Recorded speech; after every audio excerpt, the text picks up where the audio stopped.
questions. I haven't done this one. This is great. Okay. Oh, it looks like we're live. I don't know how I actually see comments on here. Yeah, it's live. Let me turn on the loud music. Okay, so if we click on the video on there, then we should be able to watch. Yeah, I have the video. It's just that I might not be able to see him since I'm not logged into anything.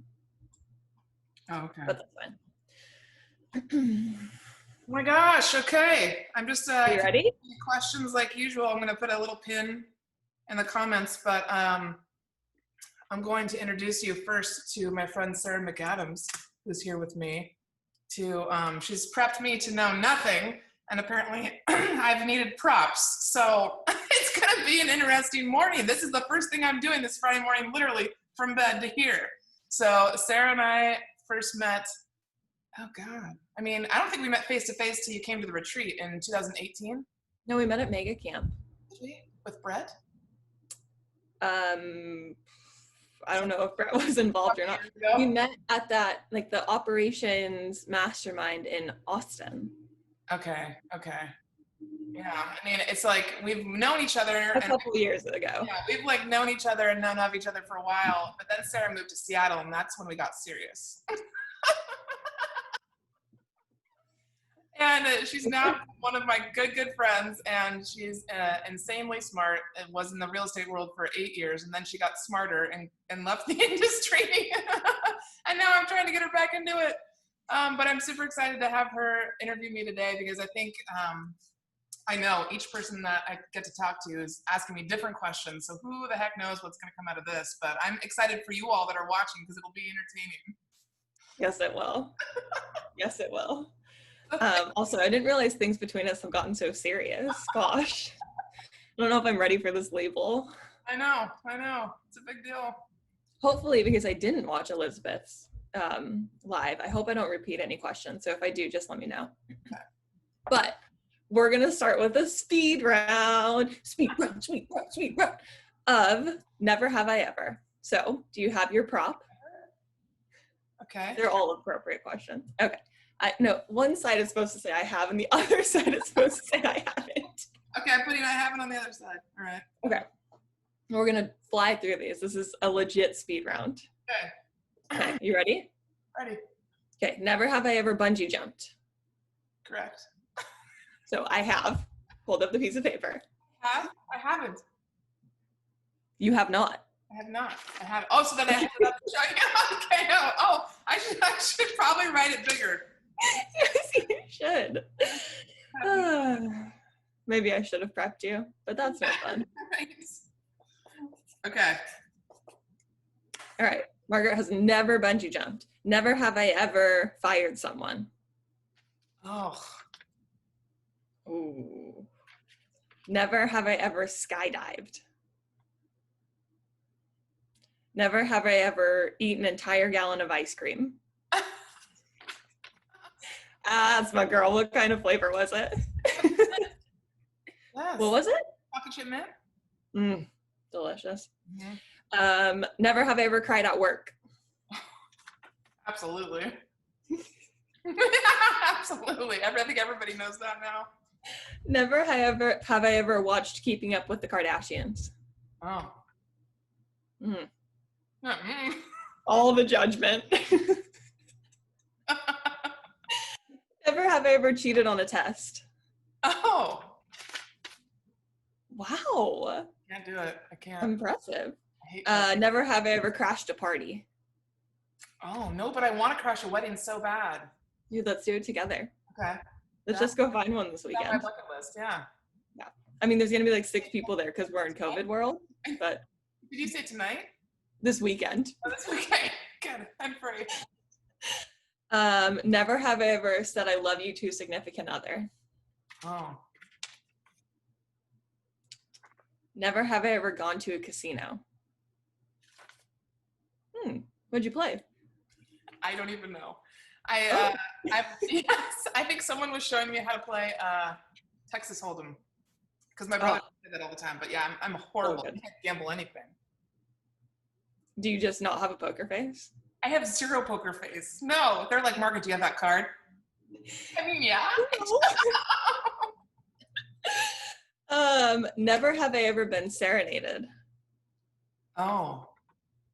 Ooh, please tell. Yeah, my first boyfriend in college, Jonathan, super romantic. I told him I wanted him to play Dave Matthews' Where Are You Going? And he did. Love it. Yeah. Amazing. Never have I ever been in a talent show. Oh, family one. What was your talent? I had wine glasses filled with water, and then I played the wine glass. I played a Christmas song with the wine, except for it was coming from my phone. So it was like karaoke for wine glasses, you know, because the song was right here that everybody didn't know. So they thought I was really playing the glasses until about 30 seconds in. Gotcha. So you weren't actually doing it. You won't cheat on a test, but you'll lie to your family. Absolutely. Yeah, I'm glad we've established boundaries. That's amazing. How are you doing that? Amazing. Never have I ever lied about my age. Oh, no, I haven't needed to. People always think I'm younger. For sure. And finally, never have I ever played this game. Oh, love it. That's our last never have I ever. You did a great job. Oh, thank you. Good work on that speed round. I was nervous. Well, it's okay. Okay, so my first question is actually in relationship to something you and Christina talked about. Oh. You mentioned that you want to have international retreats. So where's the first international retreat going to be? In my head, I think you and I have talked about this, the Bahamas. Is that what we know? Bali. We've talked about Bali. We have talked about Bali. It started with a B. I want to do one in Bali. I want to do one in Italy and in Greece. Those have been top of my list, probably because those are places that I've been that are just beautiful. But all over the place, all over the world, yeah. How are the international retreats going to be different from the domestic ones? Good question. I think it'll be a different selection of speakers. I think the speakers who are willing to travel there from wherever they're at all over the world, I think it might open up the door to a whole new type of retreat that I don't even know yet. I think, oh no, am I frozen? One of us. I think there could be different attendees too. There could be from different countries, which I think would be amazing. So I think it's mostly like the setting and the people that could kind of shift. And then as far as the content goes, I think that's going to evolve as well. Like I might find that the more time I have to focus on it, the more I can really develop what happens during it. Sure. Yeah. I don't think I know the answer to this question, but how did you even start on the retreats? Like, what was driving you to do that? Let's see. It was 2016, and so that was like 4 years in, and I was growing more and more frustrated with like not really knowing where our team was going. And Jesse at the time was going through his divorce, and it was a tough time, and I was really frustrated. And I was like, I can't do these. Sarah Trosky and I had tried to do this networking happy hour, and I was like, an hour at a local restaurant is doing nothing for me. Like I'd rather go out and spend my time doing something else. This is not enough time to get into anything. And then Christy Wampler, who was a DOO for Jeff Latham up here in just north of me in Marysville, Arlington area, she asked if she could come down with her TC and shadow me and Sarah and then go for happy hour. So we're sitting at happy hour and we're chatting, and I'm like, I can't do this anymore, you guys. We got to have more time. And they were like, well, what if we did a weekend? I was like, okay, well, yeah, we could rent a VRBO and then get like 7 of us together and spend like some really intensive time talking through things and seeing how we could help each other. And then I left that happy hour and I was like, I want to invite, I really want to meet Marcy Weeks, Emily Singleton. Like I had these people in mind, Hallie Warner, that have been in my world, but I never got to spend time with. And I said, why couldn't I do that? And so that's when Jesse always laughed because I didn't even talk to him about it. I just said, I'm doing this. And I rented the house. I think I rented the house before I even got tickets out. And so the first time it happened was in like November, December time with 25 girls from all over the country. And I didn't really know exactly what was going to happen, but I had an agenda and I just was like, this is happening. Let's see how it goes. And it was totally incredible. It was incredible, and it was insane because we were staying in a 5-bedroom house. So I had packed these girls. There was like in one room downstairs, there were 7 women. I was like, Oh my gosh. 7, and 2 of them were on like pull-outs. Like we're talking like it was not enough space, but everybody, they were troopers. And I don't think we hardly slept that weekend, but it happened. I mean, that's the making of an entire weekend. What was that? The less you sleep, the more powerful it tends to be. That's my motto. I agree with you. Yes. So how I wasn't at the first one. I was at the second one. Yeah. I believe. So how have they evolved? Oh gosh, they get better every year. So last year, I think I said, I don't know how many times, it felt like it was the first one, because there were some things that had to change. And I felt like last year was the first time I was like, all right, I know exactly what I want to happen. Here's what's going to happen. Here's the flow. Here's the speakers. And it just was like, you know how it is when you run through a couple events or something or project. And then by the time you've done it a couple times, you get really comfortable with it. And so I still will be inside the cabin right before I do the first activity. I'm still thinking to myself, what the hell am I doing? These girls paid this money to travel here for an experience. And I'm sitting here and I'm like, what? Is this really what I should be doing? Yep, it is, Margaret. Just do it. Yeah. Those are your multiple personalities talking to Pretty you? much. Yeah. I mean, it happens a lot more now because I'm listening. Hey, let's talk to the CEO. Hey, Margaret, what do you want to do today? You want to make some business cards? Done. All right, let's do it. It's like a really easy conversation. Now I can't even remember what your original question was. I think it was just how have retreats like evolved throughout the years? Oh yeah, so I would say like I mean, every year we've had amazing speakers, and you can't really compare them. But every year, it's I do this to myself, and it's just how I operate. I seem to go a step up. So like being able to get Gary John Bishop was incredible last year, and Enmei, like I feel like they were supposed to happen, which is why I'm having them back this year. And I think I get more intentional with each year as well. And the more intention that I have, the better the outcome, the better the experience. What do you mean by that? I get really, really clear. I've gotten really, really clear on what the purpose of the retreat is. And so the more I have a clear idea of what should be happening and who I want there and how I want it to feel, the better the experience is. So like for this year, we're going to a different house for the first time in a different part of Washington. And I'm going to specifically go in early and set up lights, because lighting, like, you know, lighting an environment for me is really important. And I don't think people realize how it can make you feel. And so I want to demonstrate like what people can do back in their own lives, in their own houses or wherever they're working from now. So, God, I keep losing the original question. Yeah, it's all evolving, and I also think the other cool thing about this last year is I now have people that want to work with me to help me do it, because they've been through it enough times. They understand the importance of it. And that's amazing to have people raise their hands and say, hey, I want to do this with you. Hey, can we bring it to the Midwest? Hey, can we bring it to the East Coast? That's been really awesome to see happen. Well, and let it be known, maybe people just started telling you that they want to be a part of it, but they've wanted to be a part of it since year one. Oh, okay. They just haven't verbalized that to you. There's a lot of that nonverbal action that goes on, I feel like. Yeah. Yeah. Okay. So moving past the retreat for a second, who is your greatest inspiration? Oh, like ever? Like ever.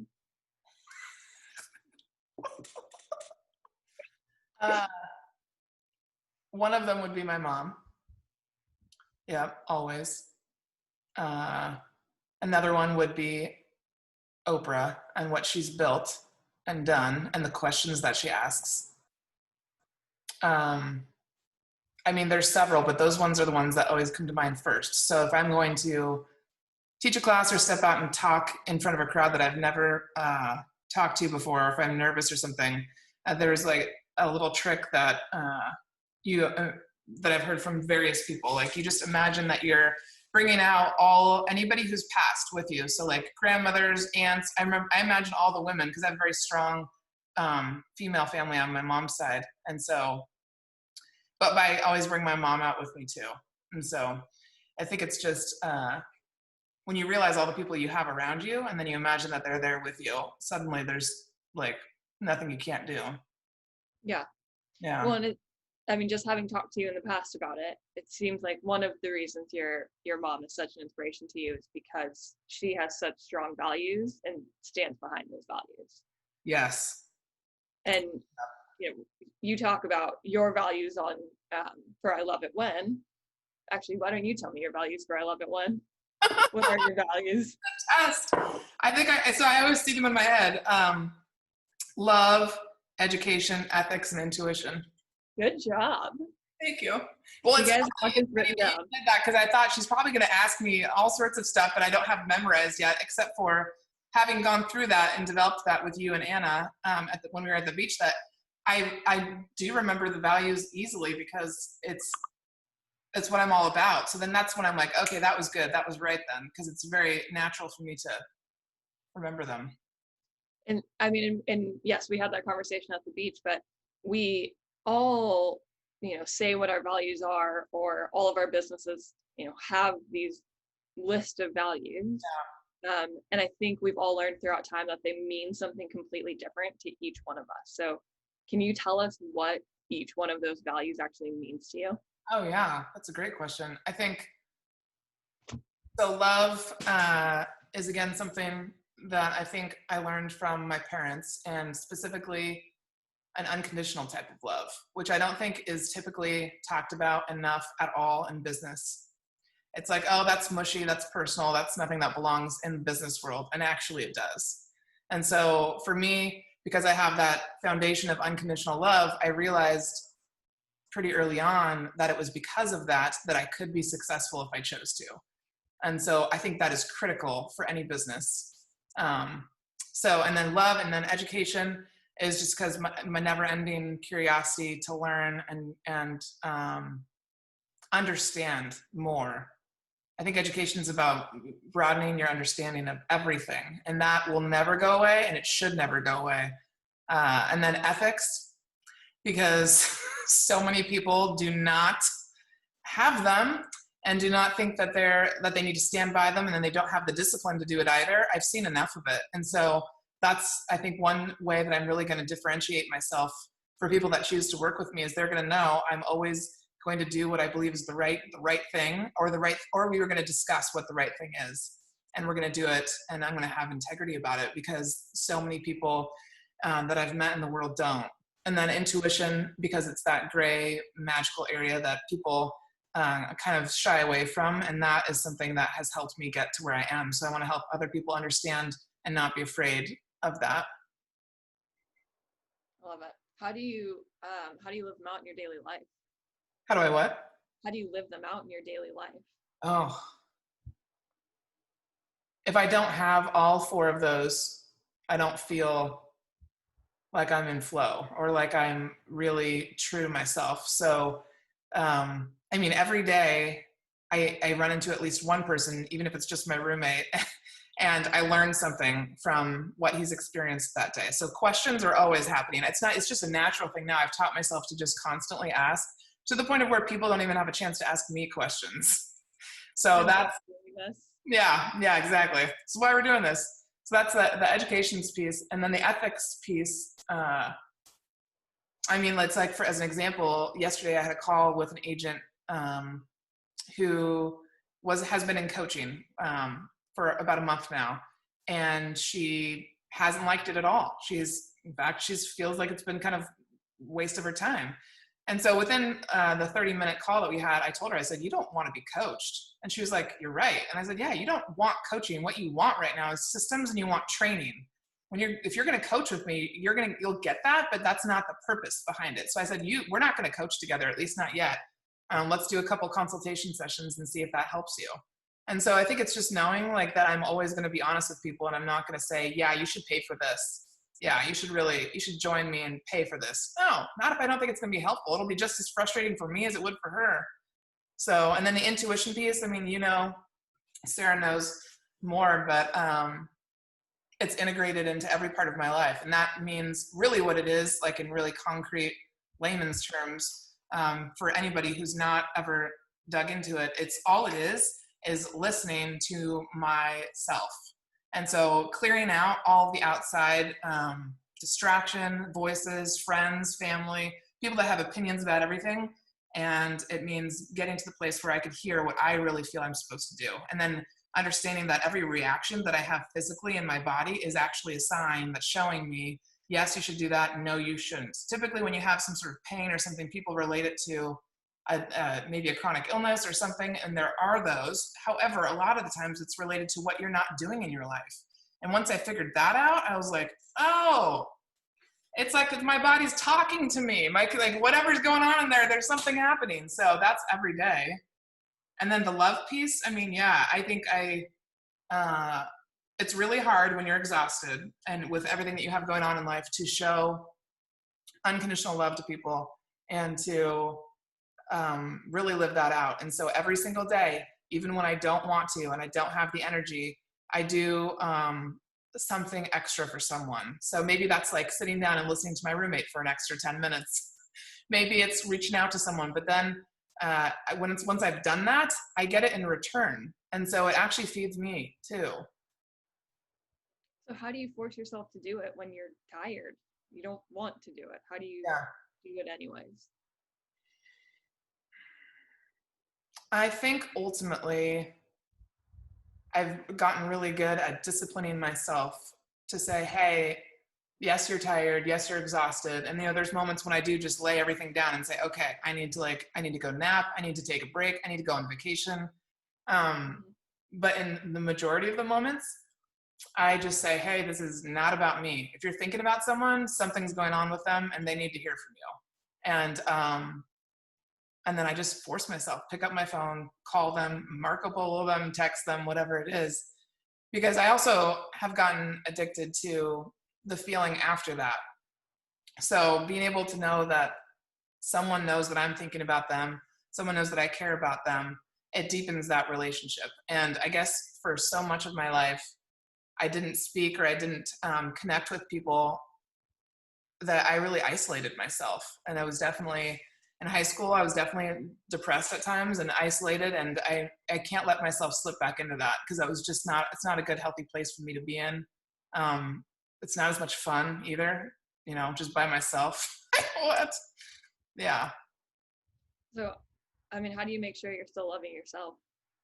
There's a lot of, this is how I take care of other people, reach out to other people, all of your values align to others. How do you make sure you're taking care of yourself? I give myself grace a lot. And so one of the things I did was in remodeling this house even that I live in, I realize now, I didn't even understand at the time, but it's built for me to work in as well. And so I did nicer finishes. I spent more money than I should have. But I did the things I wanted because it's so important for me to feel good physically when I come back to space where I'm supposed to rest. So now when I walk in my house, it's like, just the best feeling. So allowing myself what I feel like were some luxuries, doing that, a monthly massage membership, which I just like, as you know, massage for me is so important. Physical touch is a big deal. It's why I hug everybody. If anybody's ever wondering why I'm hugging everyone, that's it.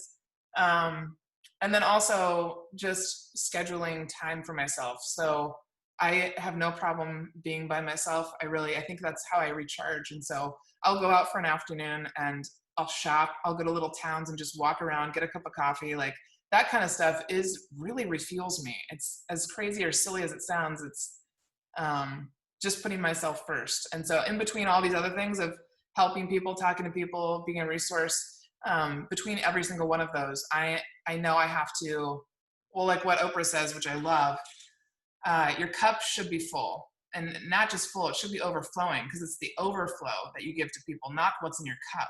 And every time I think of that, I'm like, okay, time for a massage. Yeah. I love And it doesn't sound crazy to go to a little town and get a cup of coffee. It sounds ideal. It sounds ideal. Okay. We can add that to the list of things to do as well. Oh, good. Right under like taking over the world. Yeah, perfect. Revolutionizing the real estate industry. Revolutionizing real estate, changing the world, getting rid of oppressive systems. I think Go get a cup of coffee and a small coffee, yeah. I love it. Maybe last question about values, but how do you expect your clients to I guess, how do you expect your clients to live out your values? Good one. I think my expectation is that they try anything. And I think that's always my ultimate goal with people, is that they're just open to trying with me. Yeah. So knowing that it's gonna be like a game. We're gonna play together. If you do it, I'm gonna do it. I just want you to try it this time, try it this way, try it that way. And so that's a big part of it. So for a lot of people, I understand that they have never had like an unconditional love. They've never had, and it's not gonna be my job to love my clients that way, although I will, because that's just what I do. But I do want them to try and approach their work in that manner. And I think it'll be through the activities that I have them try and the conversations that we have, that without them even knowing, it'll evolve, and it'll all kind of direct them towards those, whether they realize it or not. And so it'll be interesting to see how they respond, what they say, and then to track their progress, and see how those kind of integrate into their business and their personal life. It'll be fun. I love that. It's crazy how much a little bit of effort matters. Just try it. Yeah. And I mean, it's not a lot. And I think because it doesn't feel like you're making a big effort, sometimes people don't do it because they're like, oh, that little thing, that couldn't do that much. I mean, I've been there. That's how I spent the first 25 years of my life. And so I was doing things, but I didn't really understand that with just a little bit more effort, I could get much farther than most people, because most people they're giving minimal effort. They're leading mediocre lives. They're just happy right here. They're content. But if they just did a little bit, it would differentiate them enough that they would I think they're afraid of the work, and they're afraid of having to get outside what they feel is so comfortable and easy. Yeah. And I think a lot of times, as much as we don't want to admit it, we're probably afraid of the success that it could bring as well. Oh, yeah. With that, your life changes. Mm-hmm. Yeah. We're also, stubborn people. Yeah. Someone tells me, just try this thing. No, don't tell me what to do. Yeah. I don't want to try it. Yes, that's such a good point. I had thought for a long time that there was something wrong with me because I don't like being told what to do. And then I think it was actually Susan Scott who first told me, she's like, that's one of the reasons I really like you, by the way. And I was like, oh, okay. Because it doesn't mean that I'm not open. But it was just an interesting feeling. Again, it was a feeling I felt in my body where I was like, oh, don't do that. And I think it just depends on who's telling me what to do. Absolutely. Yeah. Because I'm definitely open to trying new things, and I love being around people that have ideas and advice for me, and I absolutely take that in. It just depends on the person. Well, people really have to earn the right to tell you what to do. You're right. Yeah. You can't just be any Joe Schmo off the street. No. There has to be a reason. Tell me what to do today. Yeah. There has to be respect. There has to be love. Yeah. You're right. Why would you listen to someone telling you something to do if you don't believe that they love you or have your best interest at heart? Yeah, true. Margaret, I just like saying your name. What do you expect your life and your business to look like in 3 years? Oh God, in 3 years, that'll be 2023. I hope you understand how much joy I'm getting from just helping you with questions right now. I very rarely get to do this. I'm glad it brings you joy. You can ask me as many questions as you want. All right. I think it's going to be much bigger than I realize or know. So with the people that I'm working with, collaborating with outside of I Love It When, I think in 3 years, whoever I'm working with, we're going to have hundreds, if not thousands of clients. And the retreat will be happening at that point internationally and across the country. And I think I'm going to speak at a couple events that I never even thought I would. I don't know what those are, but I just have a feeling I'm going to be on a stage in front of many more people than I have before. And so that's the glimpse that I have. Yeah. I think it's going to happen. I think I'm going to go from 0 to 100 really quickly.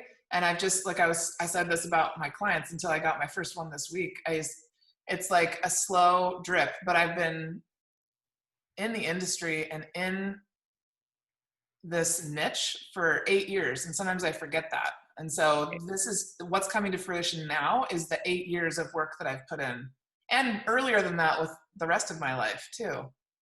Absolutely. This isn't random. Like, your success is not random. Your success has been worked for every single day. Yeah.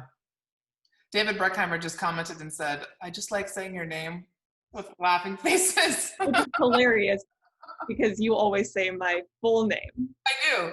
Yes, Sarah McAdams. It's like, it just rolls off the tongue so well. And then I have to do McAdams and Sarah Trosky and all the Sarahs in my life. You know? Always. You're talking to me and you say my full name. Like, yeah, I'm right here. I know who I am. Thank you. Just in case you forgot for a second, Sarah McAdams. In case, yeah. Speaking of, like events that you'll speak at in the future, if you could speak at any event, period, what would it be? Oh, gosh. You're asking some dingers. I don't even know if dinger is a word. It's a baseball term. Damn it, zingers. If I could speak at any event, what would it be? Oh, I would love to speak at an event that's like targeting teenagers. Mm-hmm. So I can't think of an actual one off the top of my head, but I know that there are events like that, and that just are either focused on teens or education. And mm-hmm. So I think I think that's what inspired me to really start teaching, was I realized that there were so many other industries that we could integrate into real estate to make real estate better. And education is one of those, because so many real estate agents teach and have never learned how to actually teach. Like, they don't know how to run a classroom. They don't know what the learning should look like. And so I would love to talk to teens. And then I would love to, I'd love to speak like on one of Oprah's cruises. Okay. I didn't know Oprah had cruises, but what I was just going to say, and one of your values being education is incredible, is that Oprah does have a school in South Africa. So maybe you should just go speak there. Yeah. That would be She'll call you. She'll call me. Her people will be in touch. Yeah. Yeah. I think I would also love to speak at a real estate conference. I don't know which one or what, but I would love to meet a whole new kind of group of real estate agents. I mean, I know so many of the Keller Williams ones, and I've met other ones over the years from different brokerages. I just, I want them to understand that I really mean it when I say that I want to revolutionize the real estate industry. I really mean it when I say I want to do things the right way. And not that I'm always going to do them the right way. I'm totally going to F it up. I get it. And, but I'm always going to do everything with integrity. And I want the real estate world to understand that that's real. Dang it. You want the real estate industry to understand what?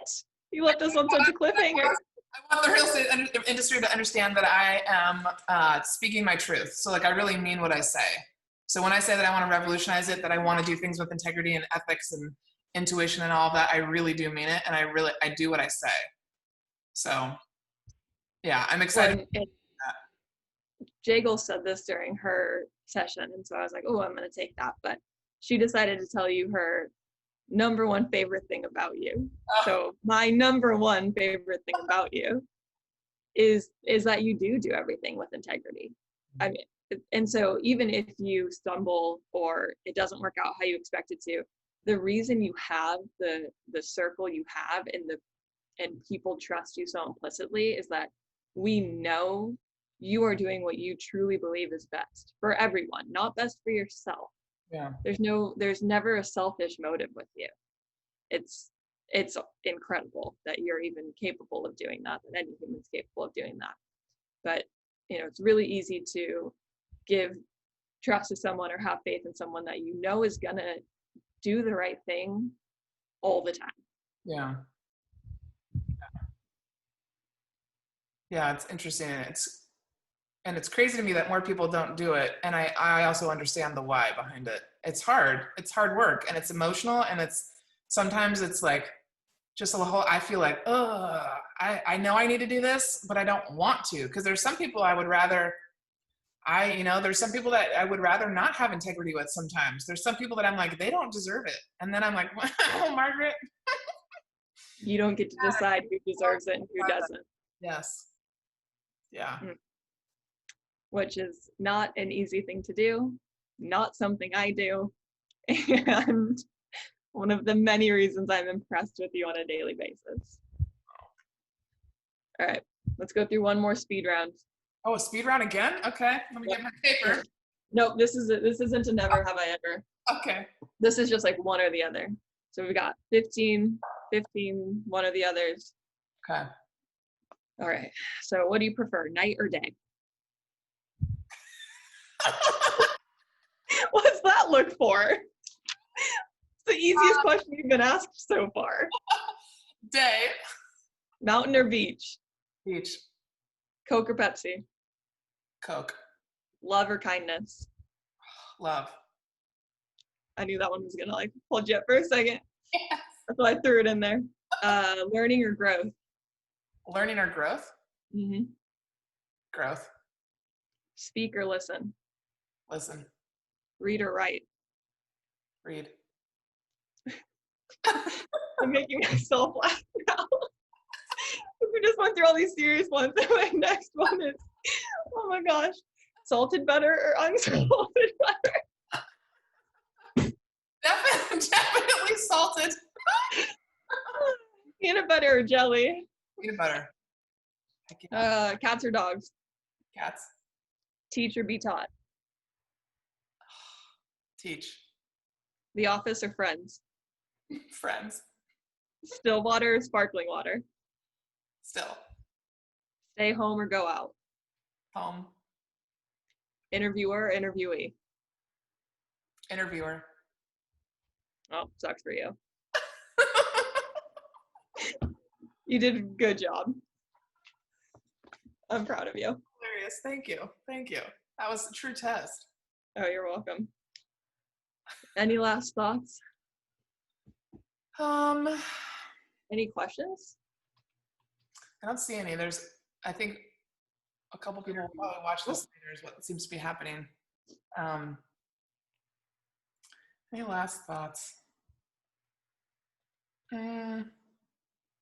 What are you reading right now? Oh, Untamed. Mm. Yeah.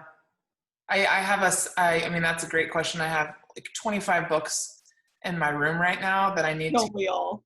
Like, what the heck? Where did these books come from? I just got 6 more the other night from a friend who's like, hey, I've read these. I think you need to read them. And I'm going to have to put myself on a schedule for sure to start just casual reading time, Margaret. Hey, it's good for the soul. Yeah. Yeah. Oh, I think I have one last question for you. No, you're the interviewer or interviewee right now. What are you grateful for today? I was going to keep pelting you with questions so you forget yours. What am I grateful for today? I think, I'm really grateful that you volunteered to do this question and answer session with me, because you totally did volunteer after I asked you.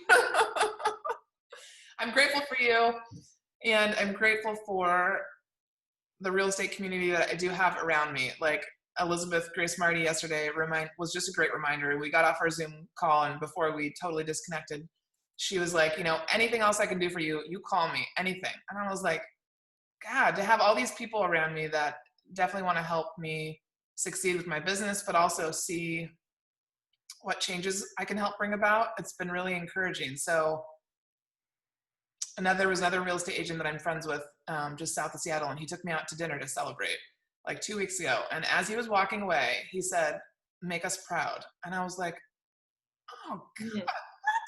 He Did you just start crying right there on the spot? like on the streets. I was getting into my car. I was like, Yeah. and so to have that kind of, he asked me that question at dinner. He said, "Does it feel heavy to have people believe in you and say nice things to you and like get excited about what you're going to do? Does it feel like it's a lot of pressure, feel really heavy?" And I think it used to, but not anymore. Now it just feels like, oh, okay, they're just going to help me. Like this is just, they're going to help. And it's, and the times when I need that reminder is why I have that folder on my phone in the photo section that just says positive shit. And I'll take pictures and screenshots of text messages or Facebook messages or emails of things that people say, because what I found is that when I revisit those, they come true. They all happen. So yeah, I'm just super grateful to have this group of people around me at such a critical time when I, for the first time ever, am having to generate my own income. Yeah, Not an easy thing. Also terrifying. yeah, yeah. Well, and I think, what Elizabeth said of like, if you need anything, call me. It just gets back to like, people are they want to help you because we know you're not like it. You have never asked me for something out of selfishness. Mm.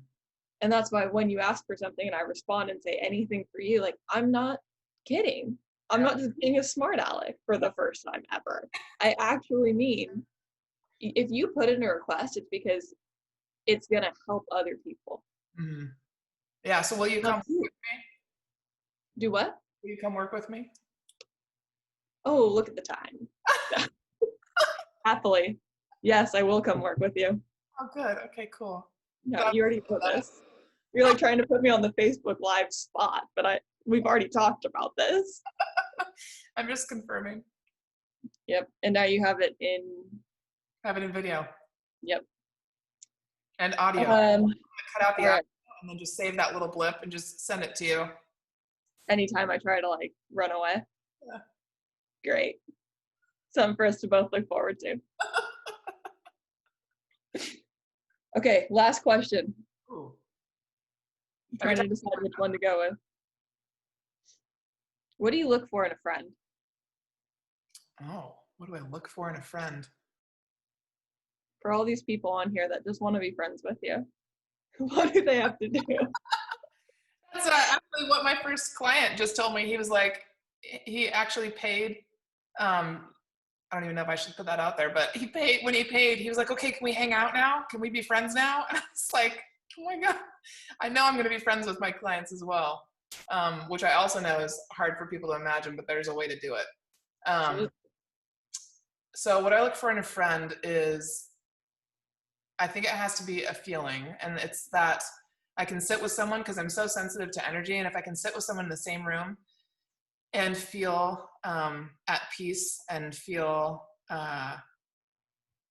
just feel and flow, then I know that it's a good person to have around me, because there are some people who unfortunately haven't learned yet how to be at peace with themselves or how to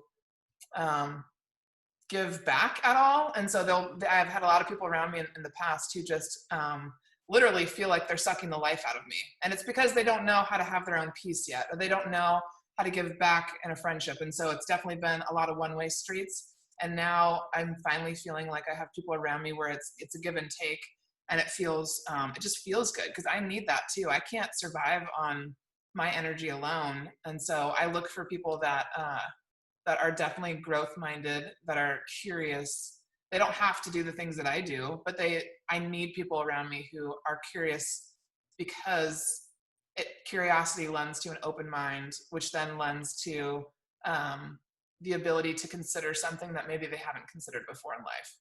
And I think that's important if we're going to dismantle all sorts of oppressive systems. And so I want people around me that are into that are into being curious and open-minded and considering.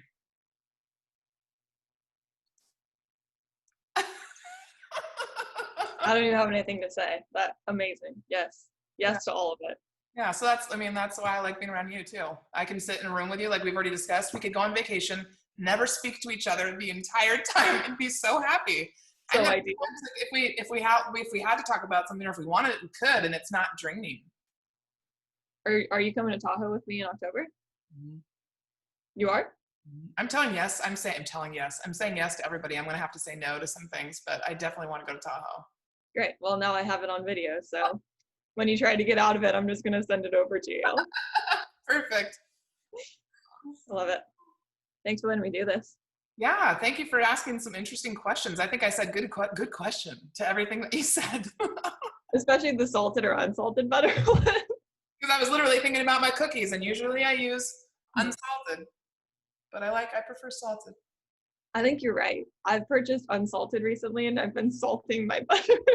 You literally have? Yeah, Yep. salted butter is the only way. I think you're right. And maybe we can start a Facebook debate to see what other people think. Kind of like the bay shrimp issue. Yeah. That would be, everybody would comment on that for sure. All right. When are you going to start your own podcast, by the way? Was that ever a thought? That just came to me right now. I just had to say it. That I should be doing a podcast? Yeah, because you ask great questions.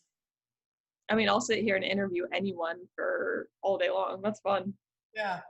Okay. I don't have to do anything. I just have to ask questions. So easy. All right. Well, thank you. I'm going to stop the live Facebook stream. All right. David, tell us if it's salted or unsalted butter. Yes, David. And Jared's on there too. Jared, we must know.